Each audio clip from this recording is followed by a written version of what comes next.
I do have one question about the choice of characters in Phineas and Ferb Mission Marvel, but for the most part, I really like this. I am a new Marvel fan. I think I will say that I am now a Marvel fan. Long story short, if you've not seen any of my recent uploads, I'm a DC fan, but I thought I'd make the effort to get into Marvel. I've now watched all of Phase 1, and I loved the Avengers. Really, truly loved it. So I'm happy to say that I am a new Marvel fan. Phineas and Ferb is always great fun. I thought this would be a really fun crossover to watch at this point before I progress with Phase 2. So the question that I have is, and there will be spoilers for what characters you can expect in here, but I won't spoil the narrative development if you particularly care. But my question is, if you've seen this, why is Captain America not in this? And why is Spider-Man in this? Because we have the big players, we have Thor, Iron Man, Hulk. I just assumed it was an animated version of the Avengers, but with Phineas and Ferb. And the fact that there's Spider-Man there, but not Captain America, I'm just wondering if there was a reason for it that anybody knows. But that aside, it's a lot of fun. The narrative is pretty straightforward.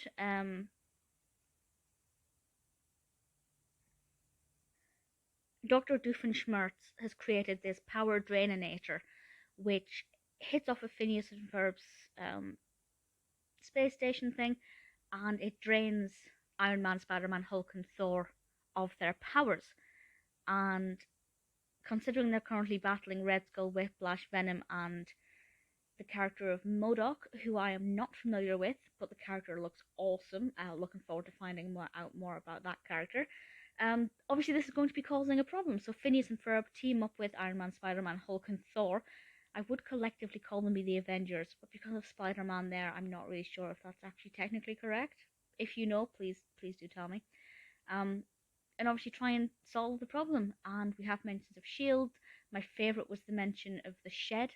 Phineas and Ferb's shed, secret hideout for emergency defense. There are just so many little things in this that make the dialogue really engaging and really entertaining. I loved the Darkseid teaming up with Doofenshmirtz, which I thought was fantastic. Agent P, of course, is brilliant. Perry the Platypus. And ultimately, I loved the representation of...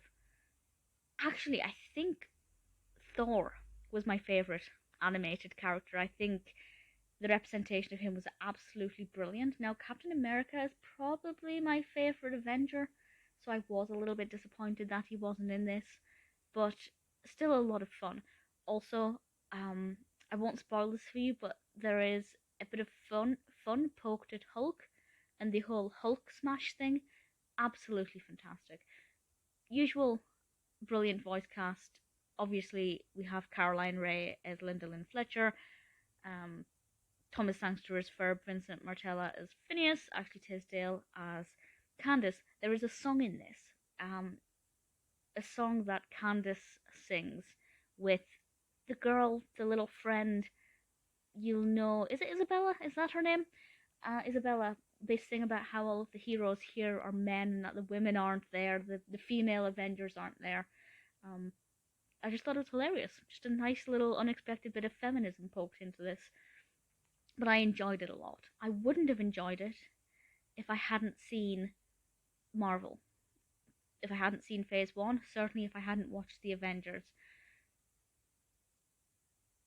Drake Bell voices Spider-Man, and I've just looked at his Wikipedia page and I still see him the way he looked in Drake and Josh. I probably should stop seeing him that way because, you know, time has moved on since then.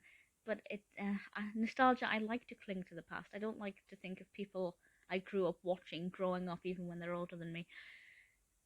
Jack McBrayer voices Irvin Dubois, which, you know, I love him. I think he's fantastic. Just really brilliant. Stan Lee voices in it. Dee Bradley Baker as, of course, Perry the Platypus.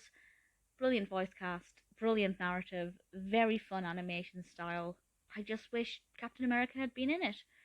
But aside from that, as a new Marvel fan and a fan of Phineas and Ferb, it's something that I really liked.